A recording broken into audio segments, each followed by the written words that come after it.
ప్రస్తుతం మనతో పాటు సుప్రసిద్ధ జ్యోతిష్య వాస్తు పండితులు బ్రహ్మశ్రీ డాక్టర్ నాయకంటి మల్లికార్జున శర్మ గారు ఉన్నారు. గురువుగారితో మాట్లాడేద్దాం. నమస్కారం గురుగారు. నమస్కారం.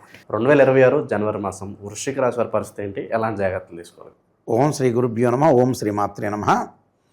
చాతుర్గ్రహ కూటమి 4 గ్రహాలు రవి బుధ శుక్ర కుజులు ధనస్సు మకర రాశిలో సంచారం చేయటం జరుగుతుంది జనవరి నెలలో.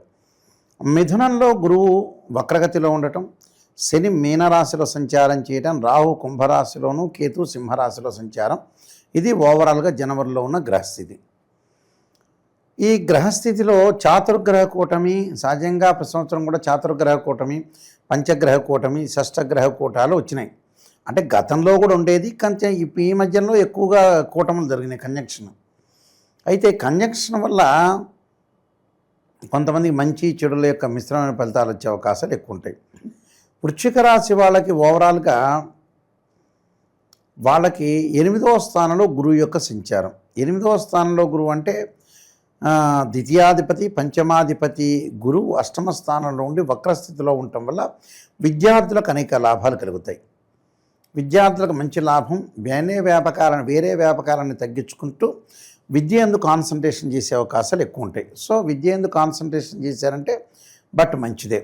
సంతానం లేని వారికి సంతానం కలగటం ఒకటి, సంతానం ద్వారా కొన్ని శుభవార్తలు వచ్చే అవకాశాలు, వృత్తి ఉద్యోగాల్లో కొన్ని సమస్యలు తగ్గే అవకాశాలు ఎక్కువ ఉంటాయి.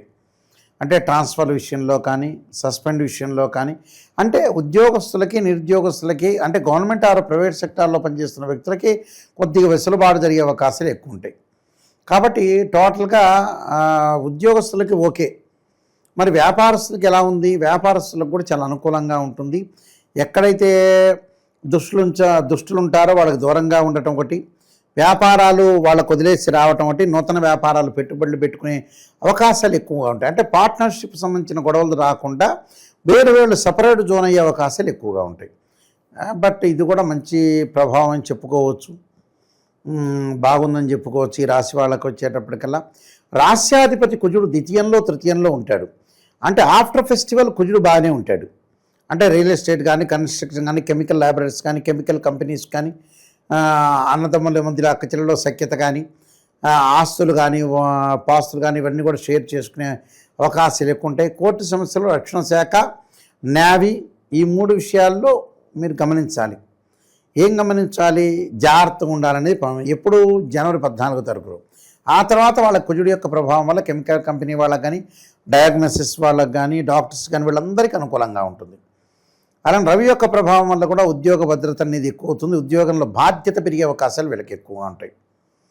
అలానే శుక్రుడి యొక్క ప్రభావం వల్ల నేను ఇందాక చెప్పినట్టుగా ప్రధానంలో కూడా విజయం సాధించే అవకాశాలు ఎక్కువగా ఉంటాయి. వివాహ శుభ కార్యక్రమాల్లో పాల్గొనే అవకాశాలు బాగా ఎక్కువ ఉంటాయి. కాబట్టి టోటల్గా శుక్రుడు కూడా బాగానే ఉన్నాడు. మరి మిగతా గ్రహాలు ఏంది? పంచమంలో శని ఉన్నాడు. పంచమంలో శని ఉంటే ఏంటంటే ఒక ఉద్యోగం హైదరాబాద్లో చేస్తూ కరీంనగర్ ఎటో వెళితే ఆ కరీంనగర్లో నిల్చోలేకపోతారు. ప్రాబ్లమాటిక్స్ వచ్చే అవకాశాలు ఎక్కువగా ఉంటాయి. ఇక్కడ ఫైనాన్షియల్ పరంగా డెవలప్మెంట్ చెందే అవకాశాలు ఎక్కువగా ఉంటాయి. డెవలప్మెంట్ అంటే స్థానచలనం అంటే ఏంటంటే ఉద్యోగంలోనే ఇందాక ప్రమోషన్ వస్తాయని చెప్పేదా, ప్రమోషన్ రావటం వల్ల ఒక చోట నుంచి ఇంకో చోటుకు వెళ్ళే అవకాశాలు బాగా ఎక్కువ ఉంటాయి. వెళ్ళిన తర్వాత అక్కడ ఆ వాతావరణానికి అట్మాస్ఫియర్కి ఇమడలేకపోతారు.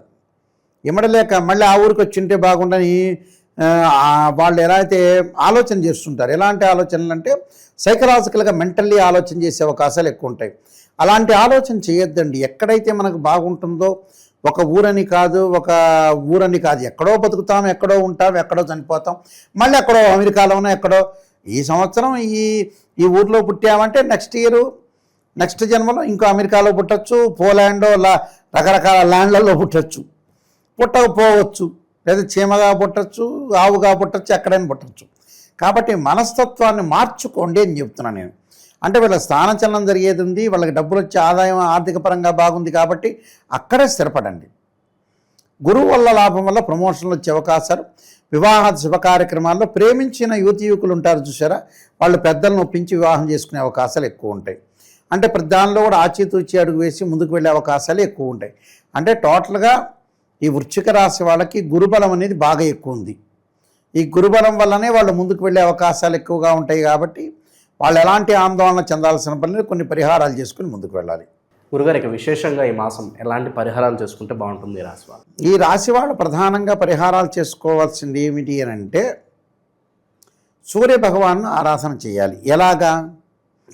ఆదిత్యాయుధ్య శాస్త్రకిరణాయుధీమే తన్నో సూర్య ప్రచోదయాత్ అనే మంత్రాన్ని, డబ్బులు ఇంకా డెవలప్మెంట్ కావాలి, ఫైనాన్షియల్ పరంగా డెవలప్మెంట్ చెందాలంటే తప్పకుండా యక్షాయ కుబేరాయ వైశ్రవణాయ ధనధాన్యాధిపదే ధనం ధాన్యం సమృద్ధిమే దేహిమే దాపైస్వ అనే మంత్రాన్ని చదవటం ఒకటి. దాని తర్వాత శని యొక్క ఆరాధన కూడా చేయాలి. వెంకటేశ్వర స్వామి యొక్క దీపం పెట్టాలి.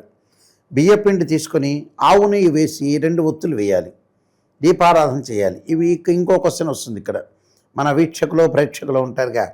ఆవు నెయ్యి కాస్త పాపం 1970లో 60లో ఆవు నెయ్యి వేసేవాళ్ళు, 90లో 2000లో మళ్ళీ మారిపోయింది, 25లో మారిపోయింది. ఇప్ప నూనె అని, ఆ నూనె అని, 5 నూనెలు కలపడాన్ని, విప్ప నూనె అని, కొబ్బరి నూనె అని, నువ్వుల నూనె అని, ప్రతి చోట నువ్వులు వేయటం.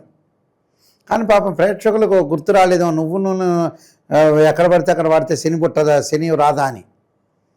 అంటే ప్రజలు దేనికి దానికి దాటేస్తారు. అసలు నువ్వుల నూనె శనికి తైలాభిషేకము, శివుడికి ఆయుర్వృద్ధి కలగటానికి మాత్రమే వేస్తారు. మిగతా చోట్లంతా కూడా సామాన్యమైన నూనె.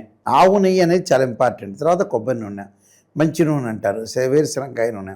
అయితే ఏదైతే ఉంటుందో మనం చాలా జాగ్రత్తగా అనుసరించి ముందుకు వెళ్ళాలి. ఆరోగ్యపరంగా పరిస్థితులు తట్టుకోవడానికి కొన్ని ప్రత్యేకంగా రెమెడీస్ చేసుకొని ముందుకెళ్తే మీకు మంచి జరిగే అవకాశాలు ఖచ్చితంగా ఉంటాయి. ఇక విశేషంగా ఎటువంటి పరిహారాలు కలిసి వస్తాయి గురుగారు వాళ్ళకి? ఈ పరిహారాల్లో ప్రత్యేకంగా నేను చెప్పిన పరిహారాలే కాకుండా విష్ణు సహస్రనామ పాలన చేసుకోవచ్చు, ఓం నమః శివాయ పంచాక్షరి చేసుకోవచ్చు. ఓం నమః శివాయ పంచాక్షరితో పాటు ఓం నమో నారాయణాయ నమః అనే అష్టాక్షరి మంత్రాన్ని కూడా చదువుకోవచ్చు. చదువుకోవటం వల్ల కూడా వీటికి మంచి జరిగే అవకాశాలు అనుకుంటాయి. ఎందుకంటే ఈ రాశి వాళ్ళకి ఏంటంటే ద్వితీయ స్థానంలో 4 గ్రహాలు, తృతీయ స్థానంలో 4 గ్రహాలు, చాతుర్గ్రహ కూటమి ఏర్పడింది. కాబట్టి కొంత మానసికంగా ఆందోళన చెందకుండా క్షీరపుత్రాయతి అమృతతత్వాయతిమే తన్నో చంద్ర ప్రచోదయాత్ అనే మంత్రాన్ని చదువుకోవటం వల్ల కూడా వీళ్ళకి మంచి సుఫలితాలు జరిగే అవకాశాలు ఖచ్చితంగా ఉంటాయి. ఎలాంటి ఆందోళన చెందాల్సిన పని లేదు, ప్రశాంతంగా ఉండండి. ఇవన్నీ గోచారరీత్యా చెప్పబడే ఫలితాలు 20% మాత్రమే. బర్త్ చార్ట్ అనేది 80% ఉంటుంది. ఎలాంటి ఆందోళన చెందక్కర్లేదు, ఎలాంటి కామెంట్స్ పెట్టక్కర్లేదు. చక్కగా వినండి, సూచనలు పాటించండి, ముందుకు వెళ్ళండి. ఓవరాల్గా ఈ రాశి వాళ్ళందరికీ జనవరి మాసం ఏ విధంగా ఉంటుందో చాలా బాగా వివరించారు. ధన్యవాదాలు సార్.